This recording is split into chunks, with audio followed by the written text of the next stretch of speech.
Assalamualaikum warahmatullahi wabarakatuh. Di sini saya akan mempresentasikan. Pertama-tama saya akan memperkenalkan diri. Nama Muhammad Teguh Saputra dengan NPM 2315071088. Di sini saya mempresentasikan demokrasi dan sistem pemerintahan. Demokrasi adalah sistem pemerintahan yang menghormati hak-hak dan kebebasan rakyat, serta melibatkan partisipasi mereka dalam proses pengambilan keputusan. Kata demokrasi berasal dari bahasa Yunani, yaitu demos yang berarti rakyat dan kratos yang berarti kekuasaan. Jadi, demokrasi berarti kekuasaan rakyat. Demokrasi parlementer atau liberal. Demokrasi parlementer atau liberal adalah sistem demokrasi yang menempatkan parlemen sebagai bagian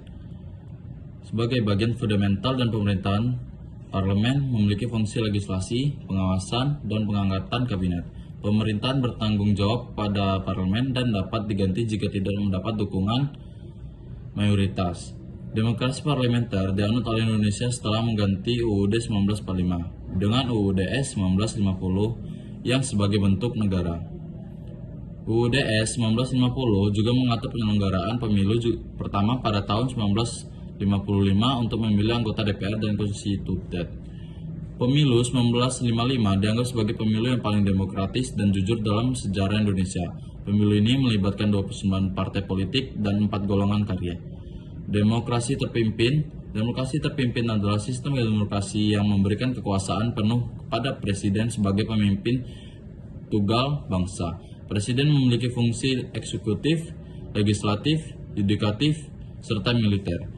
Presiden juga dapat membentuk lembaga-lembaga negara sesuai dengan kehendaknya tanpa melalui proses kedemokratis.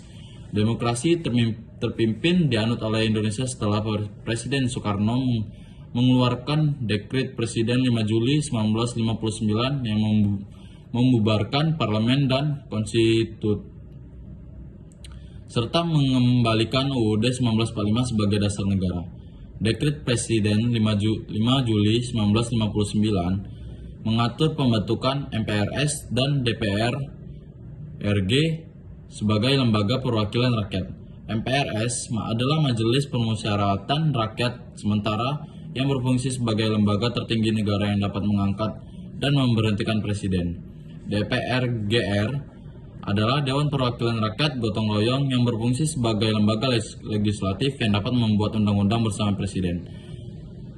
Anggota MPRS dan DPR GR tidak dipilih melalui pemilu, melainkan diangkat oleh presiden dari berbagai unsur seperti partai politik, golongan karya, TNI, dan daerah.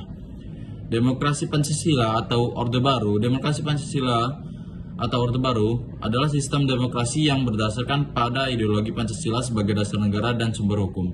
Pancasila memiliki 5 sila, yaitu ketuhanan yang Maha Esa, kemanusiaan yang adil dan beradab, persatuan Indonesia, kerakyatan yang dipimpin oleh hikmat kebijaksanaan dalam permusyawaratan perwakilan, dan keadilan sosial bagi seluruh rakyat Indonesia.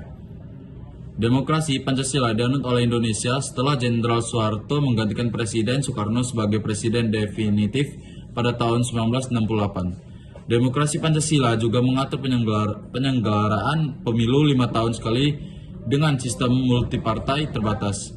Pemilu di era Orde Baru hanya melibatkan 3 partai politik, yaitu Golkar, PDI, dan PPP.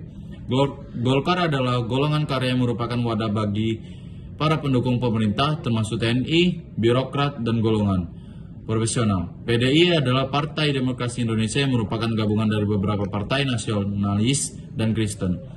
PPP adalah Partai Persatuan Pembangunan yang merupakan gabungan dari beberapa partai Islam. Pemilu di era Orde Baru selalu dimenangkan oleh Golkar dengan juga mengutamakan pembangunan ekonomi dan pembangunan nasional di berbagai bidang seperti infrastruktur, industri, pertanian, pendidikan, kesehatan, dan lain-lain. Pemerintahan Orde Baru berhasil meningkatkan pertumbuhan ekonomi dan mengurangi kemiskinan dengan mengandalkan bantuan asing, investasi asing, dan eksploitasi sumber daya alam. Pemerintahan Orde Baru juga berhasil mempertahankan stabilitas politik dan keamanan nasional dengan menekan segala bentuk oposisi dan gerakan sosial yang dianggap mengancam keutuhan negara. Namun, Demokrasi Pancasila juga mengorbankan hak asasi manusia dan kebebasan sipil. Pemerintahan Orde Baru melakukan pelanggaran-pelanggaran HAM yang berat seperti pembunuhan, penangkapan, penyiksaan, penghilangan paksa, pemberedelan media, pembubaran organisasi masyarakat, dan diskriminasi terhadap kelompok-kelompok tertentu. Pemerintahan Orde Baru juga korup, nepotis, dan kolusif. Demokrasi, transisi, atau reformasi adalah sistem demokrasi yang mencoba mengubah sistem otoriter menjadi pemerintahan demokratis dengan partisipasi masyarakat sipil dan media massa.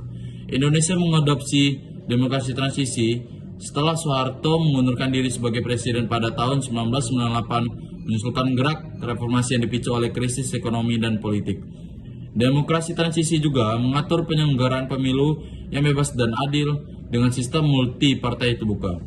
Banyak partai politik yang lahir setelah dibukanya negara demokrasi ikut serta dalam pemilu pada masa reformasi. Pemilu pada masa reformasi juga lebih transparan dan akuntabel berkat kontrol masyarakat sipil dan media.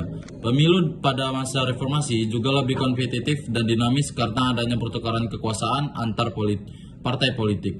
Demokrasi transisi juga melakukan perubahan. UUD 1945 memperkuat institusi dan hak asasi manusia negara.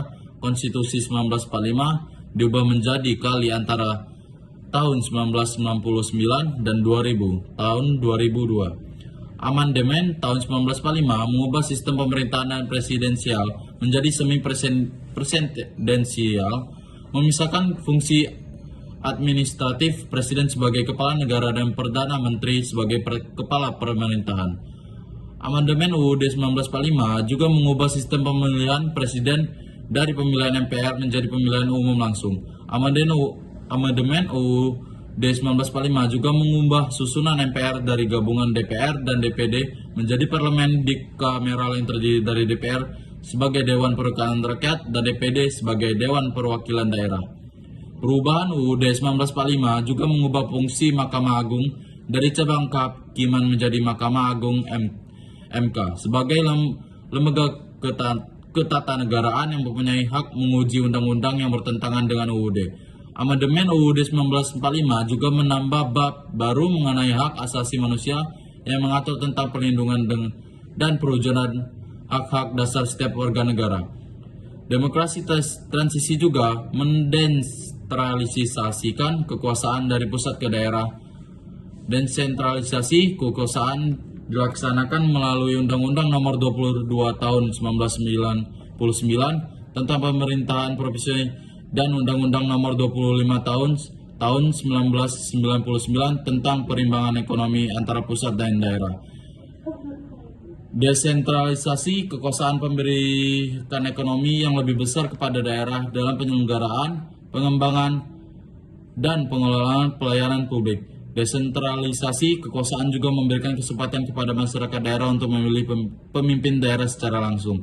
Demokrasi transisi dapat dikatakan telah mencapai kemajuan dalam kehidupan demokrasi, namun masih menghadapi tantangan dalam penegak hukum, pemberantasan korupsi, penyelesaian konflik, dan penguatan demokrasi lokal.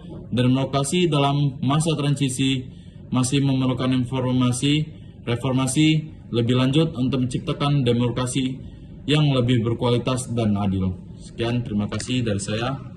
Assalamualaikum warahmatullahi wabarakatuh.